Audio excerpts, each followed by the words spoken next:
Yes! Sikat na ako guys. Kilalang kilala na ako sa buong mundo. Alright. Oy, sikat na ako. Sikat na ako. Sikat na ako. Sikat na ako.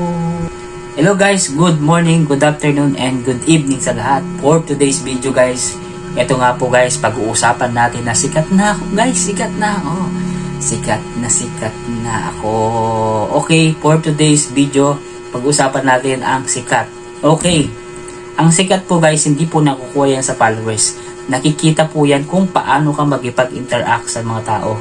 At paano ka makipag-interact sa mga followers mo, paano ka makipag-communicate, paano ka makipagsalamuha sa mga tao, ng mga followers mo na sumusunod sa'yo.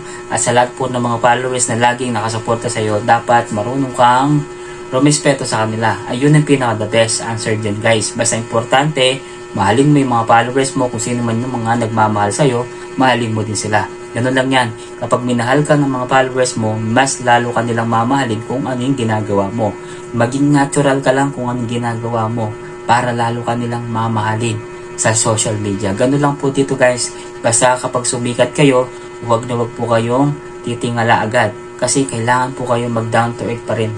Kumbaga maging humble pa rin kayo dahil lilipas din yan guys. Ibig sabihin lilipas, kukupas pa rin yan guys. Kaya sabi ko po sa inyo, mas maganda pa rin po na maging respeto sa kanila at maging mabait sa kanila sa mga followers mo. Okay?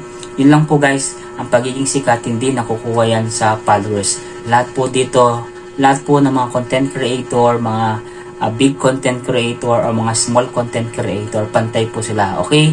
Basta importante dito, respect each other. Yun lang po masasabi ko. Maraming salamat po sa inyong lahat. Don't forget, please, pakipollow nyo po ang aking Facebook page. Ito po muli si Edward Lacsin, nakapogi ng Tarlac City.